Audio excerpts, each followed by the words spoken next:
Hey, welcome to a discussion about supplies and materials. You all have a supply list. I know it's posted on the D2L, but I wanted to go through this for those of you who needed just a little bit more audio visual information. All right.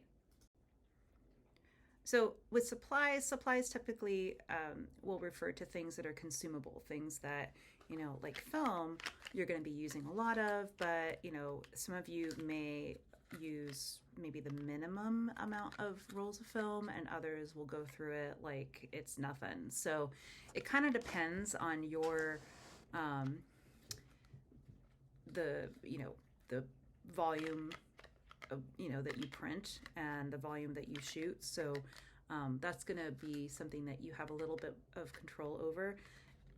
Ilford, let me see. There we go. Ilford is my preferred. It's about $1 or $2 more expensive than Agfa or Kentmore or some of the other education brands. So if you go to the supply list that's on Blue Moon's page, or if you go to Pro Photo Supply, they should have alternatives there, and those are all listed on the Excel spreadsheet that there should be a link at the end of this to that, and as well as in D2L. So you don't have to use the Ilford. I like it. I also tried the education ones too when I was first starting out, and I preferred this. But in the very, very beginning, I didn't know the difference, and you may not either. So save a couple bucks. All right, so if you need to buy all of your materials at the same time early on in the term because of financial aid, or you just know that you'll forget if you don't do it right away, get at least 10 rolls of black and white film if you can. To start, you will probably need at least 5. 10 is going to give you some latitude. And then again, if you're using the education brands like Kentmore or Agfa, there's another one that starts with an A and I can never remember it. You could always ask Profoto or Blue Moon what they recommend as well. That's less expensive. But make sure that you have enough to start out for the first couple of assignments, because that's how we're going to learn, is we're going to shoot the film and we're actually going to process everything ourselves. So you can link onto the supply sheet and see more suggestions and prices and links and stuff like that. All right, so photo paper. Again, the photo paper that you're going to want to use, I recommend Ilford. It's you can buy them in a box of 100 sheets or 25 sheets. I also recommend that if you want to go in halvesies with somebody from the class, we have extra black bags for you to go ahead and split that box.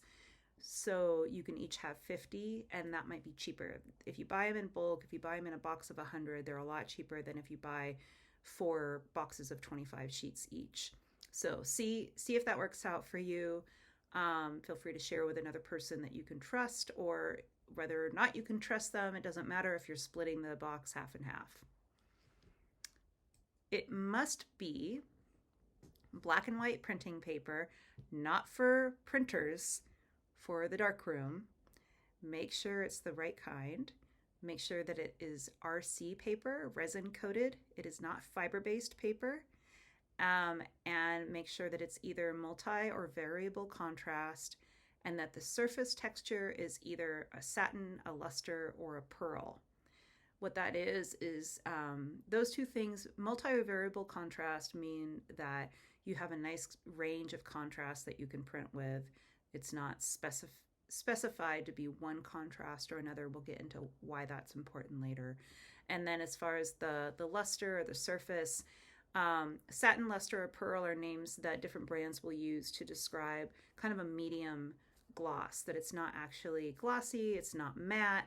And what you get with this kind of middle of the road satin or luster is the blacks look really good, the edges are really sharp, the contrast is really good, but it's not super reflective and it's not super dull. As you get more and more into photography, you'll probably find that like matte or glossy might be your jam. But for now, we're just going to kind of start in the middle, and you can decide like, ooh, I want more of this or less of that. All right, equipment. Camera. This is my camera from when I was in high school when I first started doing photography. It's really old. It does not have a new battery, so I need to get a new battery for it if I'm going to use it again. I think I might try to use it again this year. Your camera will probably look something like this. We do have cameras for folks to check out, but our checkout system is now shared with the whole district, so it's important that you reach out to either myself, Lindsay, or primarily Tatiana, who is our checkout person for the photo department district-wide. So your camera is going to have a number of parts on it. You are probably going to have a camera that comes with a lens, which is awesome because you need the lens. But most of your cameras are going to be a single lens reflex, meaning that you can kind of see this little mirror right here. Behind the mirror is where the film is. Well, is where the shutter is, and then the film, sorry, digital brain, analog brain. And so when you look through the viewfinder, what you see is you actually see what's being reflected up from that mirror. So it gives you a really good idea of what you're going to be photographing. So this is the body of the camera. They all might look a little different depending on like how old yours is. This is the lens. And the lens and the body are interchangeable on SLR cameras. I have to match up the dots here before I can screw that back on. There we go. There we go. So what you're going to want is you're going to want to make sure that your film matches the size of your camera. This is a 35mm camera. I have 35mm film. It says so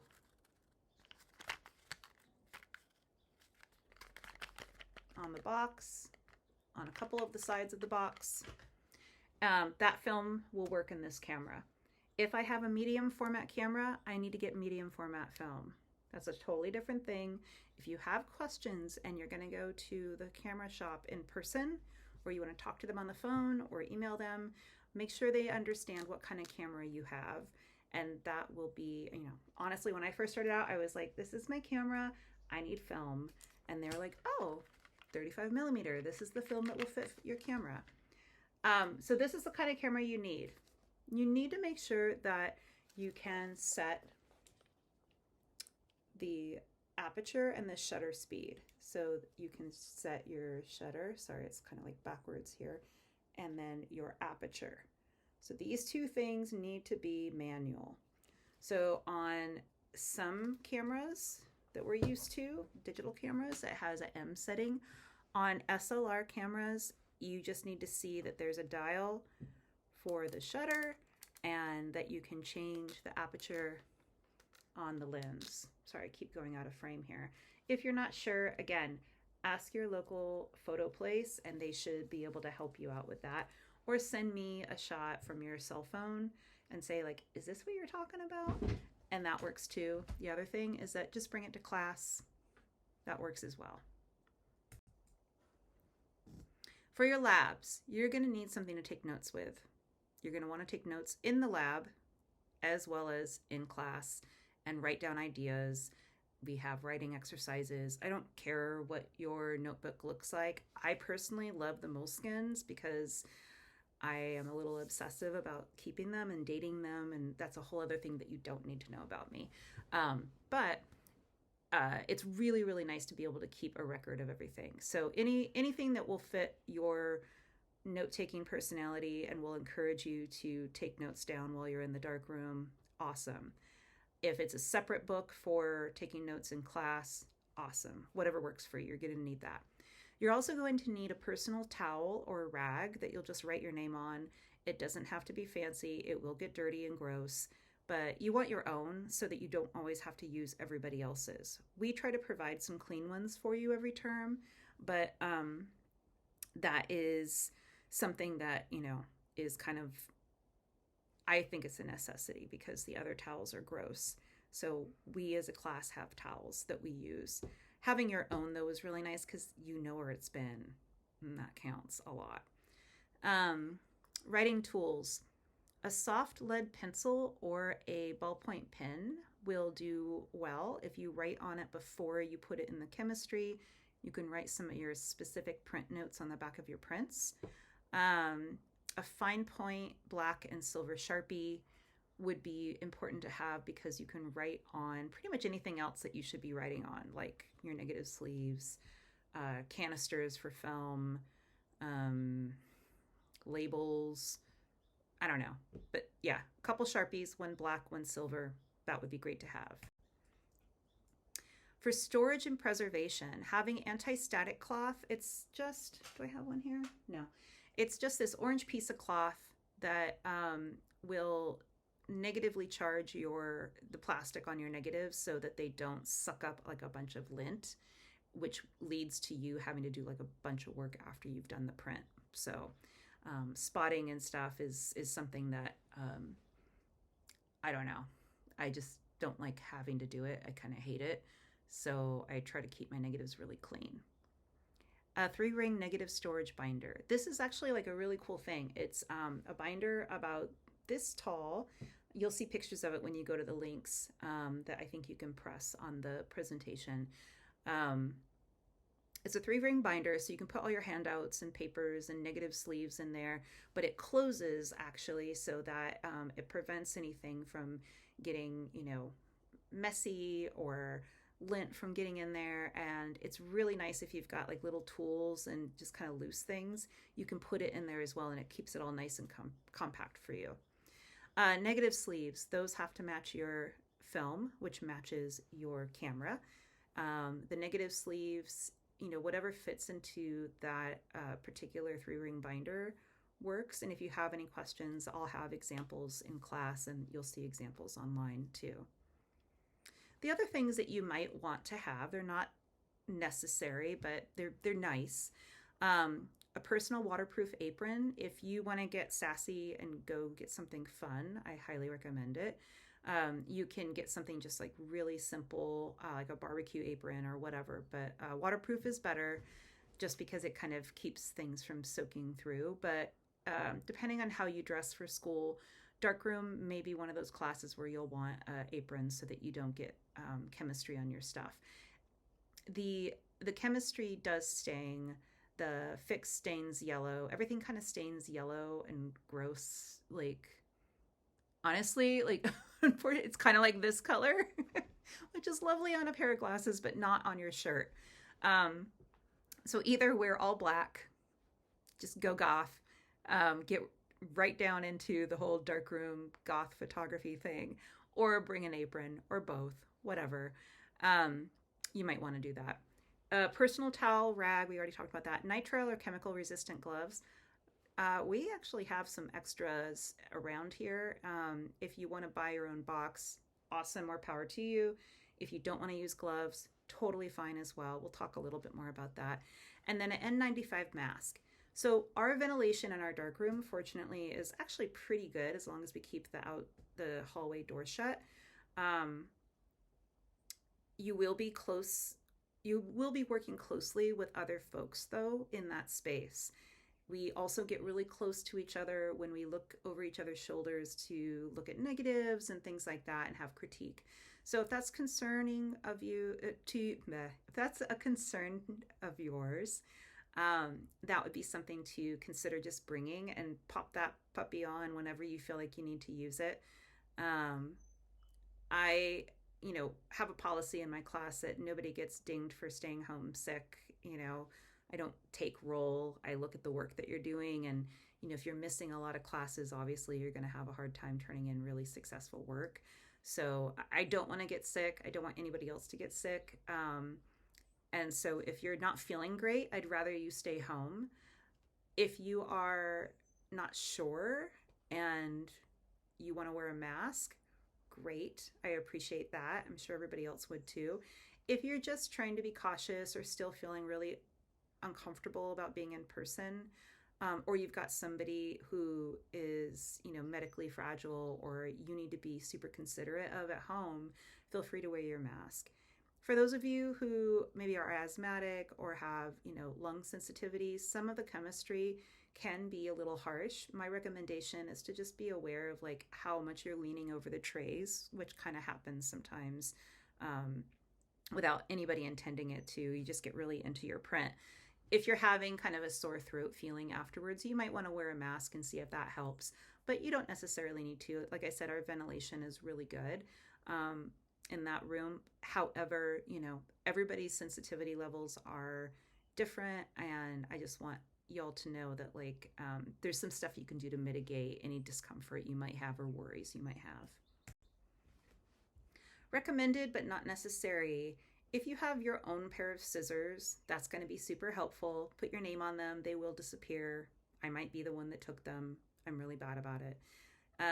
Miscellaneous poster and mat board. We have a bunch of this in the lab. You actually don't need anything like that. Gray card. You may choose to purchase one and share it with another student or cut it into fours. We'll talk about gray cards when we talk about the light meter. Right now you can hold off on getting any of these things. Where to purchase. There's Pro Photo Supply. I'm going to go through this really fast. There's Blue Moon Camera and Machine. So if you go to Blue Moon's website, you can actually just enter into the search engine that they have there, that little search area. You can say PCC, and when you hit return, it'll search and it'll bring up all of the equipment and supplies that I've let them know I would like you all to choose from. It's not every single thing that you need. You don't have to get all the 120, all the 35 millimeter film, blah, blah, blah.